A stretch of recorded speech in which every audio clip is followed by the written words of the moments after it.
Those were the words Rhett Calloway said at their 15th wedding anniversary dinner, surrounded by 60 guests, flickering candles, and the kind of silence that follows when a man says something in public that he should have been ashamed to think in private. Rhett Calloway, 42, the husband of Nora Vale Calloway, stood at the head of the table they had shared for 15 years and said, into a microphone, to 60 people who had eaten their food and drunk their wine, "I need to be honest with everyone here tonight. I'm in love with someone else, and I think we all knew this marriage was over a long time ago." Nora Vale Calloway, 37, the woman who had organized the dinner, chosen the flowers, written the seating cards herself, and worn her mother's pearl bracelet because it made her feel held, sat at the other end of that same table and did not move. She did not cry. She did not stand. She looked at her husband's face across 60 feet of white tablecloth and 2 white tapers burning low between them, and she understood with the kind of clarity that only arrives once the worst has already happened, that the man she had loved since she was 22 years old had just ended their marriage in front of every person they knew. Beside Rhett stood Cassandra Lowe, 34, a junior marketing director at Callaway Capital, who had attended the anniversary dinner as a professional guest and was now visibly, unmistakably, stepping forward to stand at his side. Nora looked at the bracelet on her wrist. Her mother had fastened it there that morning in the quiet of the kitchen without knowing what the evening would bring. The clasp was old and a little loose, and her mother had said, as she always did, be careful not to lose it. Nora had not lost it. She would not lose anything else tonight. She set her fork down gently. She folded her napkin. She said, to no one in particular, "Excuse me." And then she walked out of the dining room, through the corridor of the hotel they had rented for the evening, past the coat check attendant who looked away, and into the cool November air outside. Behind her, the silence in the room lasted exactly 4 more seconds before it broke into noise. What Rhett Calloway did not know, what he had never bothered to find out, was that the hotel he had chosen for the anniversary dinner had been built on land that belonged to a real estate investment trust called Merit Holdings, and that Merit Holdings was controlled quietly, entirely, by his wife. What Rhett Calloway had never known, because he had never asked, was that Nora Vale Calloway was not simply the woman he had married at 27, the one who kept the house warm and attended his work events and smiled in photographs and never demanded to be the loudest person in any room. She was the sole inheritor and silent director of the Vale Family Trust, a private investment structure her grandfather had built across 4 decades, which held majority stakes in commercial real estate across 11 states. The trust had been valued at over $400 million. The last time the accounting firm had run the full report, which Nora had read in her home office on a Tuesday morning while Rhett was in Miami, at a conference that may or may not have involved Cassandra Lowe. The trust was sealed. Her name did not appear in public filings. The entity that appeared was Merit Holdings, a name chosen because it had been her grandmother's maiden name, and because her grandfather had believed that wealth should introduce itself softly if it needed to introduce itself at all. Rhett had known Nora had family money. He had known her grandfather was what he called old real estate. He had assumed this meant modest, comfortable, the kind of money that paid for a nice house and a few charitable dinners and a certain ease in choosing restaurants. He had never asked for numbers. He had never looked at a filing. He had signed a prenuptial agreement before the wedding that his own attorney had called generous to Nora without explaining precisely what generous meant in the context of a $400 million trust that Rhett had no access to and would never have access to. He had signed anyway, because in those days he had been nervous and grateful and a little sweet, and because he had told Nora on their 3rd date that money wasn't what he was after. He had said he just wanted to build something real. Nora had believed him. That was the part that still hurt most. Not the announcement at the dinner. Not Cassandra Lowe standing beside him in the dress she had worn to be seen. Not the 60 people sitting in their rented chairs, watching Nora's marriage end over the dessert course. What still hurt most was the memory of the man Rhett had been before success started, feeding him something that tasted too much like permission. Her closest friend was Petra Harmon, 40, the only person outside the trust's legal circle who knew the full shape of Nora's life. Petra had been at the dinner. She found Nora outside on the steps, sitting on cold stone in a silk dress, looking at the street like she was memorizing it. "He really did it," Petra said. "It was not a question." Nora didn't answer. She was watching a cab stop at the corner and a family get out. 2 children, a woman carrying a sleeping baby, a man who held the door open for all of them without being asked. "There are still good ones," Petra said, following her gaze. Nora stood. "I need to call Elliot." Elliot Marsh, 58, was the senior attorney for the Vale Family Trust, a man who had served her grandfather, then her parents, and then Nora herself, with the specific loyalty of someone who had watched a family build something worth protecting and had decided to be part of that protection. He had attended every annual review, every document signing, every structural decision Nora had ever made about the trust. He had also quietly and without fanfare been the one to draft the prenuptial agreement Rhett had signed 15 years ago. Elliot answered on the second ring. "I saw the videos," he said. "Someone had already filmed it." "Of course they had. I'm outside. I'm fine. Come to the office in the morning, tonight," Nora said. A pause, then, "I'll be there." The trust office was 3 floors of quiet glass in a building that did not advertise its tenants. Nora arrived at 11:15 with Petra and her coat over her dress and her mother's bracelet still on her wrist. Elliot was already there, along with Davin Cross, 52, the chief financial officer of Merit Holdings, who had received a message from Elliot and driven 40 minutes to be present for whatever came next. Davin had worked for the Vale family for 19 years. He was precise and loyal in the way that made other people nervous around him, because precision and loyalty together in a person meant that carelessness could not survive nearby. He looked at Nora when she walked in, assessed the situation without showing any of his reaction on his face, and said, "Coffee?" "Thank you," Nora said. They sat around the conference table and Elliot opened a file. "Rhett has no claim to trust assets," Elliot said. "The prenup holds. His attorneys will look for softness in the language and they won't find any. What I want to understand is whether there is anything else." Nora looked at the table. "He brought Cassandra to the dinner. She's been involved with the Meridian proposal." Devon's pen stopped moving. "The Meridian proposal?"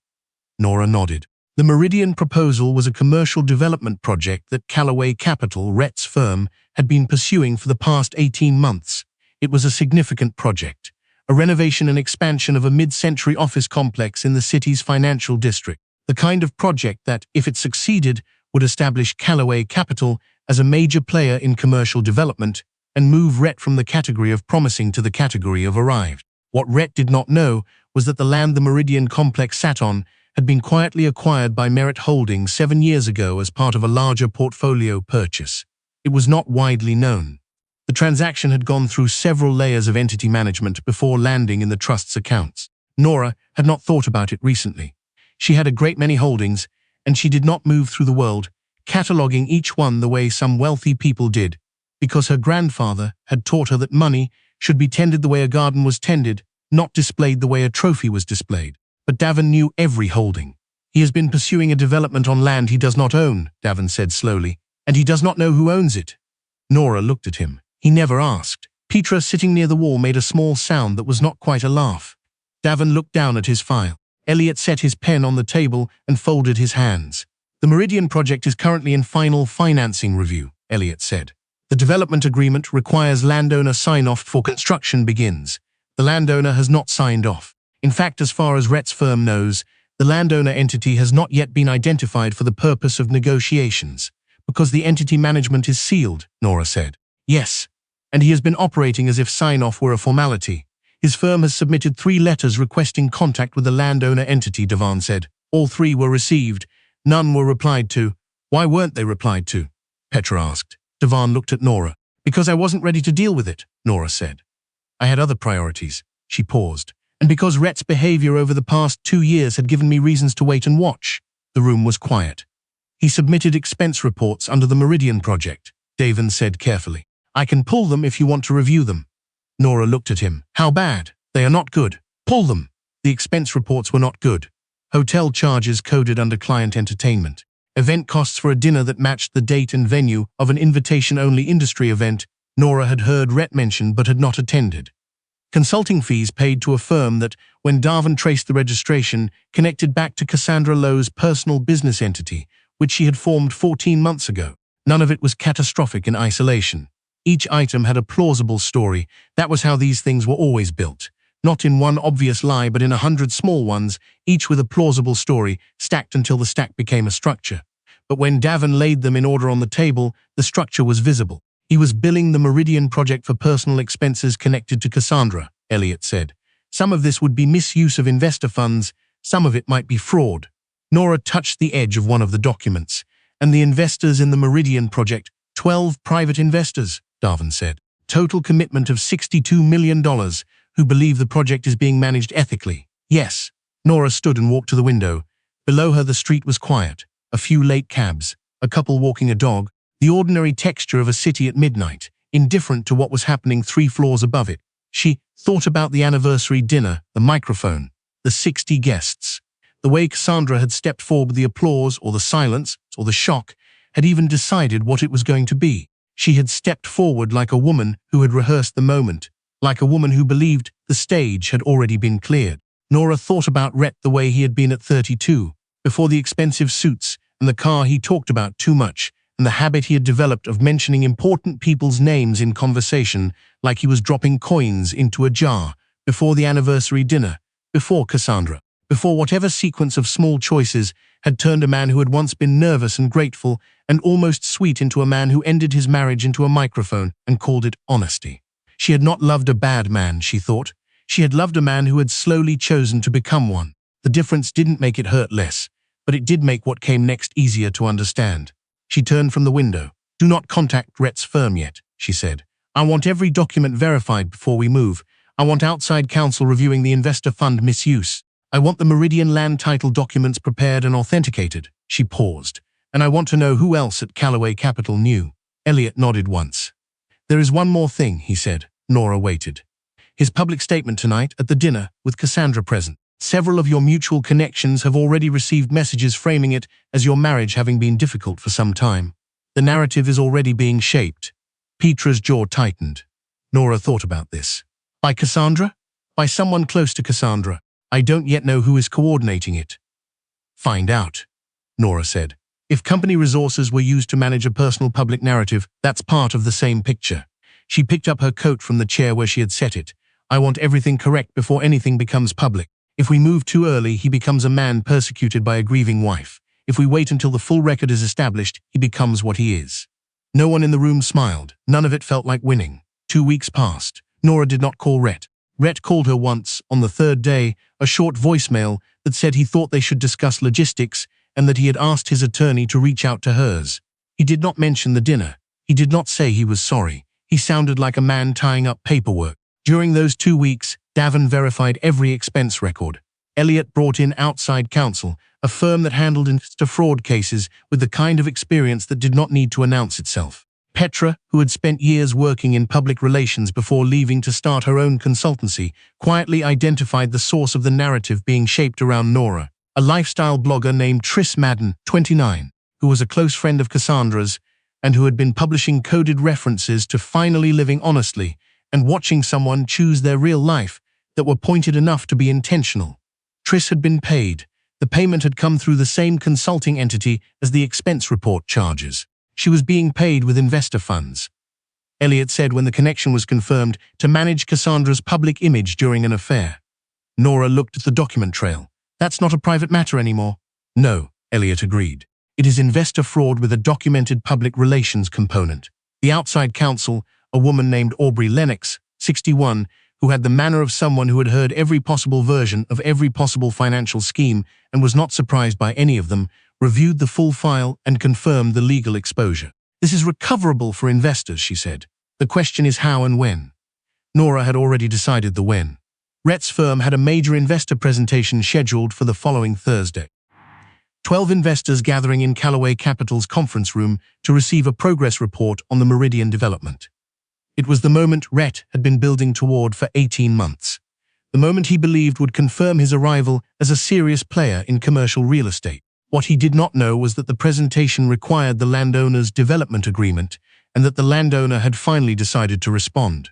Thursday arrived the way important days always did, quietly, without marking itself in the sky. Nora wore a dark dress and her mother's bracelet and arrived at the Callaway Capital building through the lobby like any other visitor, signed in under her own name, which the receptionist read without recognition, because Nora's name had never appeared in any document connected to this building. The Meridian presentation was scheduled for 10 o'clock in the main conference room. Nora arrived at 9:45 with Elliot beside her and Aubrey Lennox and Davin behind them. She had also brought, at Elliot's suggestion, Bennett Hale, 44, the independent board liaison, who had been appointed to oversee fiduciary compliance for the Meridian Project's investor group. Bennett had received the full file the previous evening. He had spent most of the night reading it. The receptionist called upstairs. Nora heard faintly the hesitation in the person she was transferred to. Then, Please, send them up. The conference room was already full when they arrived. 12 investors, ranging from a quiet man in his 60s who had invested in Callaway Capital since the beginning to a younger woman representing a family office who had been convinced this project was a safe and well-managed opportunity. Rhett stood at the front of the room near a presentation screen that showed the Meridian complex rendered in clean architectural lines. Callaway Capital's logo glowed in the corner. Cassandra was not in the room, but her consulting firm's name appeared in the credits on the presentation slide. Rhett saw Nora first. His expression moved through three things quickly: confusion, irritation, and then the first thin thread of something that was not quite fear, but was adjacent to it. "Nora," he said. Not a greeting, a question. She did not answer him directly. She looked at the room, at the 12 faces that had turned toward her with the polite curiosity of people who did not yet know what was happening. "My name is Nora Vale Callaway," she said. "I represent Merit Holdings, the controlling entity of the Vale Family Trust. Merit Holdings holds the title to the land on which the Meridian development is proposed." The room was completely still. Rhett's jaw moved. "That's not..." He stopped. Elliot placed a set of documents on the table. Title records, entity registration, the full authenticated chain of ownership. "We have also," Elliot said, "engaged outside counsel to present a compliance review of the Meridian project's expense history, which has been provided to Bennett Hale in his capacity as fiduciary liaison." Bennett Hale, who had said nothing yet, set a second set of documents on the table. The expense report, the consulting payments, the connection to Tris Madden, the full stack of small plausible stories that laid together became something no one in the room could pretend to misread. The investor from the family office leaned forward. She was the first one to speak. "Are these reports authenticated?" "Yes," Aubrey Lennox said. "And the land title?" "Yes." Rhett had not moved from the front of the room. He was still standing near the presentation screen. The Meridian complex glowed behind him in clean architectural lines, patient and indifferent. "This is not the appropriate forum," he said finally. His voice had the shape of authority but not the substance of it. Nora looked at him. "You used investor funds to pay for personal expenses connected to a private relationship. You presented a development project to 12 investors without disclosing that the land title was unresolved. You hired an outside party with fiduciary funds to manage your personal public image." She paused. "This is exactly the appropriate forum." The quiet man in his 60s set down his copy of the expense report. He did not say anything. He did not need to. Rhett looked at Nora. His eyes moved to the bracelet on her wrist, to the documents on the table, to the 12 faces that had turned away from the presentation screen, and toward the truth now sitting in front of them. "You own the land," he said. Quietly, like a man realizing the floor he had been standing on was not what he had thought it was. "My family built what owns the land." "There is a difference." The sentence landed before he could catch it. Something in his face moved. Not guilt exactly. Something worse, the recognition that he had decided what she was worth without ever asking what she was. "Nora." He said her name differently this time. Not a question, not a boundary. Something that wanted to be an apology and didn't quite know how. She had heard that tone before. In the old days, before the expensive suits and the name-dropping and the microphone at the anniversary dinner, there had been a version of Rhett who used her name like it mattered. She had loved that man for a long time. She had made excuses for the distance that grew between that man and the one standing in front of her now. She was done making excuses. "Bennett will coordinate with outside counsel and the investor group to determine next steps," she said. "Merit Holdings will not authorize the Meridian land agreement under the current conditions. The development cannot proceed until the compliance review is resolved and new fiduciary oversight is established." She picked up her coat. "As for the land title," she added, "Merit Holdings will consider future development proposals under appropriate management." She walked toward the door. Rhett said her name once more. She did not stop. In the hallway, Petra was waiting with 2 cups of coffee and the expression of a woman who had just watched something important happen and was not yet sure how to feel about it. She held out one of the cups. Nora took it. They walked to the elevator without speaking. The doors opened and closed. The building lobby was bright and ordinary, the way lobbies were. Outside, the November air was cold and clean and did not care about any of it. Nora stood on the sidewalk for a moment with the coffee cup warm in her hand and her mother's bracelet against her wrist. She thought about the anniversary dinner, the microphone, Cassandra stepping forward like a woman who had already been given a crown she hadn't earned. She thought about the conference room she had just left, the 12 faces, the documents on the table, the quiet man who had set down the expense report without saying a word because some things do not require words once the record speaks clearly enough. "Are you okay?" Petra asked. Nora considered the question. "No," she said, "but I will be." In the weeks that followed, the headlines came the way they always do in these situations. Not all at once, not cleanly, not in the order anyone would have chosen. First the investor notifications, then the compliance filings, then the external audit, then the formal suspension of Rhett's development authority pending investigation. Cassandra's consulting firm dissolved its registration within 10 days of the conference room. Tris Madden's blog went quiet. The investor from the family office filed a separate civil claim. Rhett's attorney reached out to Elliot twice. Both times, Elliot replied with documents. Nora did not hear from Rhett directly. She had not expected to. What she did hear, on a Tuesday morning 3 weeks later, from a mutual friend who had been at the anniversary dinner and had watched the whole thing from a seat near the window, was this: that Rhett had told someone recently that he hadn't understood what he had, that he had looked at Nora for 15 years and decided she was ordinary, because ordinary was what he needed her to be. Nora read the message twice. Then she set her phone down on her grandfather's old desk in the home office where she had read the trust reports and managed the accounts and made the decisions that she had, for 15 years, made quietly and without announcing them to the room. She looked at the framed photograph her grandfather had kept on his own desk, which now sat on hers. It was a picture of the first building he had purchased, a narrow office on a side street, nothing remarkable, in a neighborhood that the city had not yet noticed had potential. He had bought it the year her grandmother was born and held it for 12 years and sold it for enough to buy 4 more. That was how he had started. One building, carefully chosen, patiently held. He had told her, once, when she was old enough to understand, but young enough to still be asking the kinds of questions children ask, why he never talked about the money publicly. He had looked at her over his reading glasses and said, "The people who need to know will find out. Everyone else can believe what they choose." Nora had spent 15 years letting Rhett believe what he chose. The bracelet was on her wrist. The desk was solid beneath her hands. Outside the window, the morning was bright and cold and indifferent in the way that mornings were. And somewhere in the city, a development project was being restructured under new management, and 12 investors were being made whole, and a young man named Oren, whose story had nearly been erased, had finally been heard. No, that was someone else's story. This was hers. In hers. A young writer who had submitted an unsolicited development proposal to Callaway Capital 2 years ago and had been told it lacked commercial viability had written to Merit Holdings 6 months later, not knowing the two were connected, and received a response. His name was Julian Reeves, 28, and the proposal was about adaptive reuse of underutilized commercial buildings in mid-sized cities. Elliot had flagged it as worth reviewing. Davin had called it interesting. Nora had read it twice and scheduled a meeting.